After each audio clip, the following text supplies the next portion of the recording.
Olá pessoal, eu sou o Rafael Santana e este é mais um vídeo do canal Livro na Veia. É também o vídeo de leituras da semana.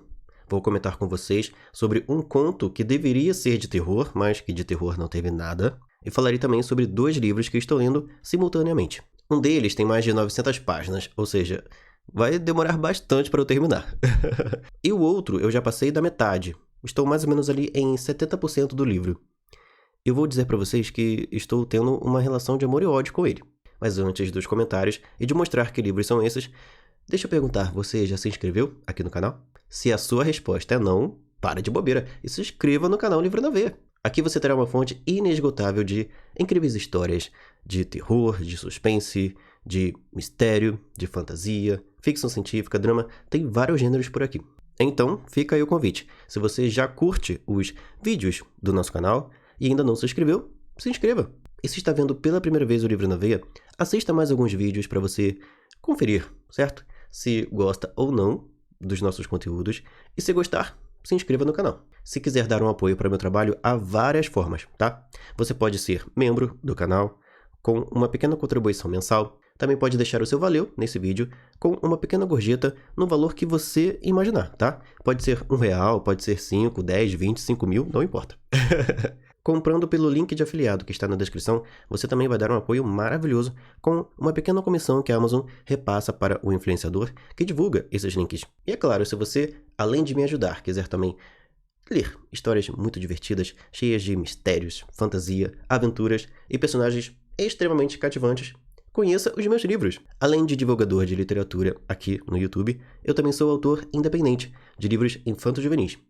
Então, se você gosta de ler infanto-juvenis, ou se quer incentivar a leitura na garotada que faz parte aí da sua vida, compre os meus e-books ou leia pelo Kindle Unlimited. Pronto, já fiz os meus merchans. Vamos então para os livros do vídeo de hoje. Já vou começar logo despachando essa coisa aqui, tá? Eu estou tomando um ranço desse livro, porque esse título aqui, Histórias Assustadoras para Contar à Noite, é pura propaganda enganosa. Por enquanto, eu li só 2 contos desse livro. Não sei exatamente quantos ainda tem pela frente, mas até o momento não estou me assustando, não estou me arrepiando, não estou vendo terror algum nas histórias que eu li aqui. Eu li a primeira delas, que é um conto do Neil Gaiman, tem um vídeo comentando sobre esse conto aqui no canal. E li, nos últimos dias, esse outro conto aqui, ó. Monstro de Fabricação Caseira, escrito por R. Chatwin Hayes. E eu estava aguardando, né?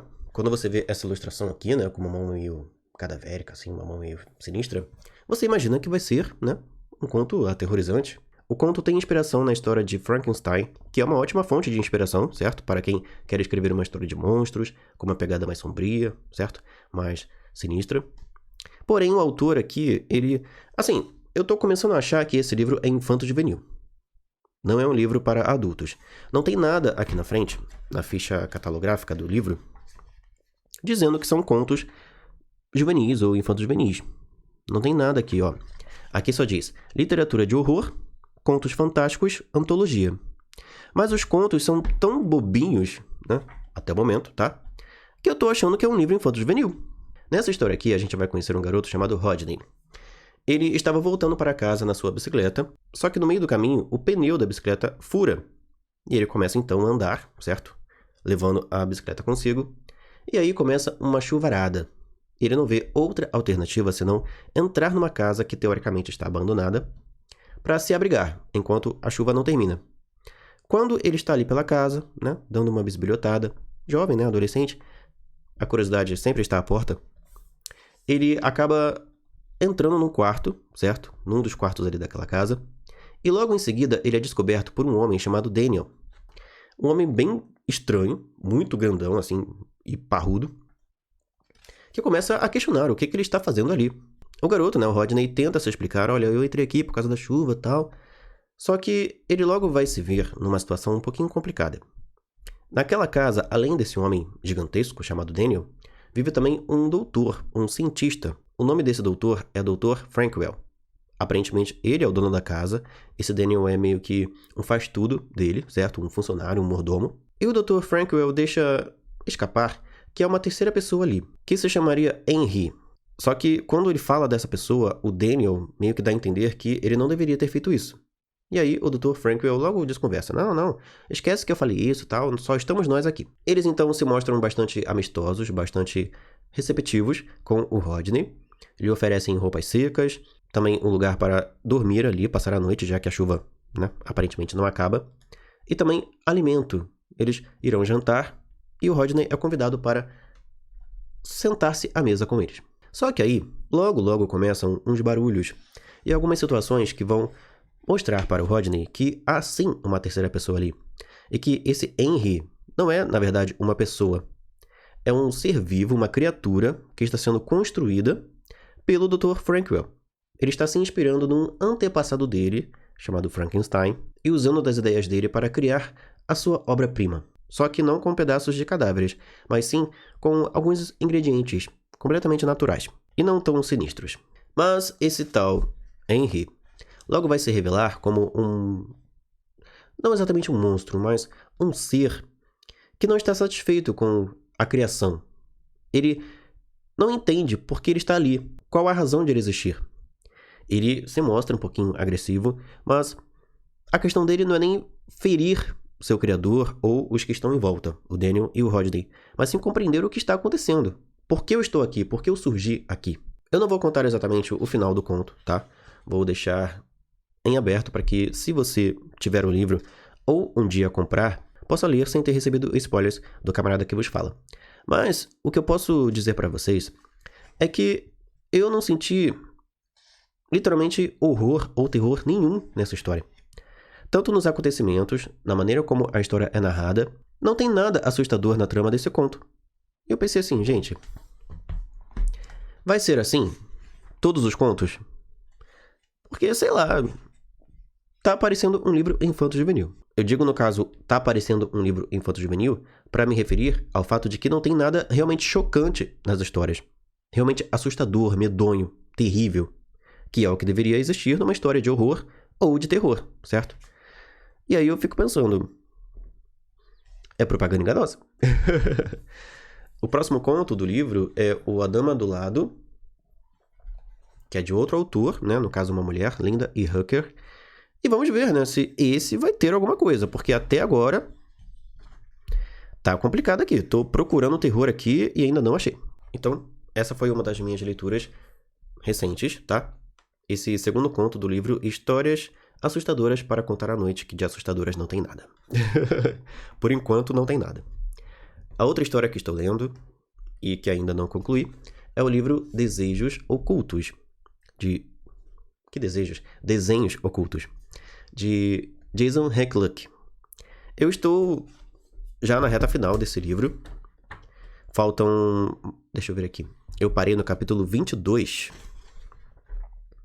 Deixa eu ver. A numeração da página anterior é 269. O livro tem... Não se preocupem, tá, gente? Tem gente que não olha a última página do livro com medo de spoilers. Eu não tenho esse problema, tá? A última página... O livro termina na página 380. Então tem mais ou menos aí 110 páginas para ler. Se eu pegar, né, firme na leitura, tirar aí umas 2 horinhas seguidas, talvez eu termine essas 100 páginas. Vamos ver, né? O livro tem uma escrita bem simples, bem tranquila. Tem momentos, sim, que o autor dá uma enrolada, fica fazendo uma encheção de linguiça, e isso, em alguns pontos do texto da história, né, me aborreceram um pouco, porque eu... Assim, quando a gente lê muito e quando a gente também escreve, fica muito nítido quando o autor só tá enchendo linguiça. Eu não sei se todo mundo, todo leitor, né, percebe esse tipo de coisa, mas eu consigo perceber claramente quando o autor está colocando e conduzindo a história num ritmo um pouco mais lento, só para que o livro tenha mais páginas. Não sei se é uma imposição das editoras, eu não sei, tá? Porque eu não fui publicado por nenhuma editora ainda, então não sei se rola esse tipo de coisa. Mas tem alguns livros que a gente pega e tem essa impressão. Eu, pelo menos, tenho essa impressão, não sei vocês, né? Mas, no geral, a história não é tão ruim, tá? A história é bacaninha. Tirando essa questão dessa sensação que eu tenho tido ao longo da leitura, de que tem muitas coisas aqui que não tem necessidade de estar aqui, que a história poderia ter sido enxugada um pouco mais, o que melhoraria o ritmo, o que melhoraria toda a questão da trama, né? Não sei. Por exemplo, o livro tem 380 páginas. Se ele tivesse 350, as 30 que seriam cortadas não fariam a menor falta. É só pegar uma ceninha aqui, um diálogo acolá, um parágrafo assim, relembrando coisas que eu já sei, que já estão na minha memória, porque eu ainda estou lendo o livro, certo? Sabe, ele fica recapitulando algumas coisas, a personagem principal, a Mallory, também fica meio que conjecturando sobre algumas coisas que ainda estão muito frescas na memória do leitor. Acabou de acontecer no capítulo anterior, então não tem necessidade de você ficar recapitulando no capítulo seguinte o que acabou de acontecer. São algumas coisinhas assim que... não que estragam o livro, que tornam o livro ruim, mas que diminuem um pouco a nossa experiência, assim, a qualidade da nossa experiência de leitura, né? Está bem claro em alguns trechos aqui que o autor encheu linguiça, tá? Mas, para não malhar demais o livro, afinal teremos a resenha para isso, a história se passa numa cidadezinha chamada Springbrook, lá nos Estados Unidos. Eu acho que é Pensilvânia, o estado, não lembro agora exatamente. Não, Pensilvânia é do outro. Olha, eu misturando. E a gente vai acompanhar aqui a história de uma jovem de 21 anos chamada Mallory Quinn e de uma família. Esqueci agora o sobrenome da família. Mas é uma família formada por um homem chamado Ted, uma mulher chamada Caroline e um filhinho dos dois chamado Ted. A Mallory vai trabalhar como babá para essa família. Ela terá que cuidar do Ted durante as férias de verão.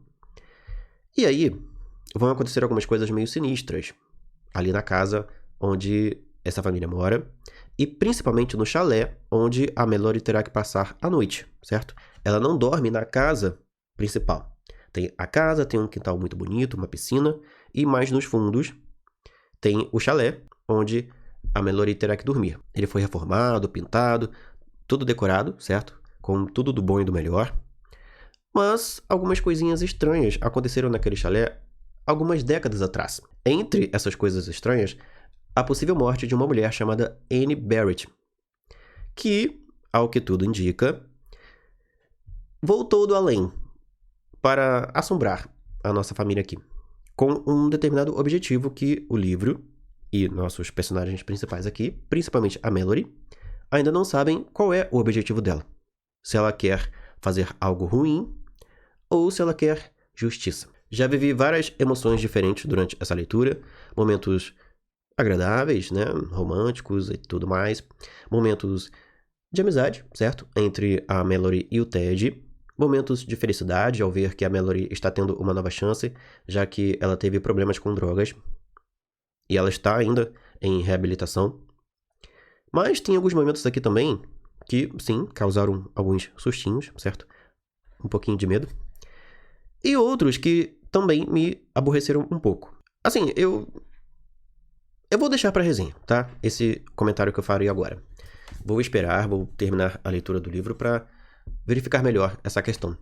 Mas eu estou com a sensação de que a fantasma da história é tipo a justiça brasileira. Ela é lenta, mas não falha. Eu creio que no final ela vai conseguir o objetivo dela, mas ela tá usando uma tática, certo? Um plano de ação muito, sei lá. Eu teria uma estratégia diferente se fosse ela. Mas não vou comentar mais nada, tá? Sobre esse livro. Teremos a resenha dele para trazer mais detalhes, certo?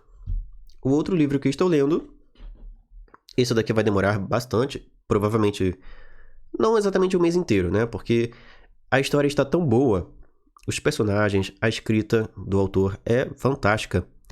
E provavelmente eu vou terminar ali, no máximo até meados de outubro, eu termino esse livro. Mas eu não estou lendo assim, com muito... como eu posso dizer? Não é com muita pressa. É no sentido assim, de que eu não estou me dedicando tanto, no sentido de muito tempo, ficar muito tempo lendo esse mesmo livro. Estou lendo bem devagarinho, certo? Desfrutando da história. Porque, né? É muito grande e sei que vou demorar mesmo para terminar de ler. E também porque a história está muito boa, então eu não quero que ela termine. Não é do Stephen King, mas lembra muito a escrita do Stephen King e a maneira dele de desenvolver os personagens, os cenários, a trama. E o autor, certo, o Stephen Chbosky, deixou bem claro inclusive na sua dedicatória do livro, que ele se inspirou sim no Stephen King. Bom, eu estou me referindo ao livro Amigo Imaginário, que eu tenho em e-book. Eu comprei o e-book desse livro na época, eu acho que foi em 2021. Não lembro o ano exatamente, mas foi mais ou menos por volta disso daí. Por R$5. Tem 2 livros em e-book que eu comprei, que se eu fosse comprar a edição física, eu ia gastar pelo menos uns R$70, que são esse daqui, o Amigo Imaginário, e o It a Coisa. Talvez um dia eu compre a versão física de It a Coisa, mas o e-book que eu tenho, eu comprei na época por R$4,99. Foi uma promoção assim que eu nunca vi antes e nunca vi depois. Eu não lembro se foi nesse período de outubro. Eu sei que os 2 e-books, tanto esse quanto o de It a Coisa, estavam na promoção por mais ou menos esse valor. Não é a primeira vez que estou lendo Amigo Imaginário. Da outra vez que eu peguei o livro para ler, eu não sei se foi por causa do tamanho, não sei se outras questões da vida e tal, mas eu não fui até o fim. Eu acho que eu li, no máximo, ali até a página 400. Mas eu ainda tenho bem vivas na minha memória as coisas que aconteceram na história. Tem alguns detalhes, claro, que eu não me lembrava e estou relembrando durante essa releitura, mas no geral eu lembro da maior parte dos acontecimentos mais importantes. Aqui a gente tem uma mãe chamada Kate Reese, que está fugindo do Michigan para uma outra cidade, e nesse caso uma cidade chamada Mill Grove, que foi a cidade assim mais escondida, mais distante possível, mais pacata também que ela encontrou, para ela e seu filhinho Christopher recomeçarem a vida. Eles estão fugindo, de certo modo, do antigo namorado da Kate, que era extremamente abusivo, agressivo. Ela perdeu o marido alguns anos atrás, por circunstâncias, né, que eu não vou comentar aqui, para não entregar spoilers para vocês. E ela está tentando recomeçar a vida. Não tem dado tão certo assim, porque ela não tem muito estudo, não tem uma carreira necessariamente. Ela trabalha naquilo que dá e nos empregos que aparecem. E quando ela chega a Mill Grove, ela se hospeda num hotel barato, que é o que ela pode pagar. E ela consegue, então, um emprego de cuidadora de idosos. O Christopher é um garoto que tem TDAH. E ele, por causa disso, tem muitas dificuldades de aprendizado. Ele enxerga as letras todas embaralhadas.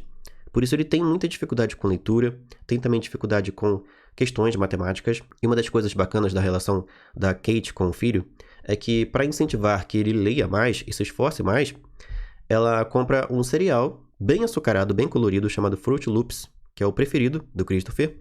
O Christopher, não sei se eu falei pra vocês, tem 7 anos, tá, gente? Ele adora esse cereal, mas a Kate só permite que ele coma o Fruit Loops e só compra também para ele se, em troca, o Christopher tiver lido um livro. Então, volta e meia, eles vão até a biblioteca, tanto para pegar livros para o Christopher ler, e também para pegar filmes antigos, porque toda sexta-feira eles assistem a algum clássico do cinema. É uma atividade em família que a Kate e o Christopher sempre praticam nas sextas-feiras à noite. E a vida deles prossegue. A Kate conseguiu esse emprego, que não paga lá tão bem, mas é o que tem para hoje, né? O Christopher vai entrar numa escola, onde logo de cara ele vai sofrer bullying nas mãos de um menino e uma menina insuportáveis. Já quero que eles... Quando eu vejo um personagem insuportável, um personagem mau numa história, eu já torço logo para que ele tropece e morra. Tem também um menino na história chamado Ed. Assim, o nome dele é Ed, mas por causa das zoações que ele sofre na escola, ele tem um apelido de Ed Especial. E esse menino, o Ed, e o Christopher logo vão virar grandes amigos. Mais à frente vão aparecer algumas outras amizades, mas não vou trazer tanto assim da trama para vocês agora, porque também farei uma resenha desse livro. Porém, o que eu posso dizer para vocês é que o prólogo de Amigo Imaginário deixa uma pulga enorme atrás da orelha dos leitores, mostrando um menino chamado David Olson, que estava sendo perseguido na volta para casa por algumas criaturas sobrenaturais. Uma delas chamada Mulher Sibilante, que não sabemos exatamente quais as intenções que ela tinha com ele.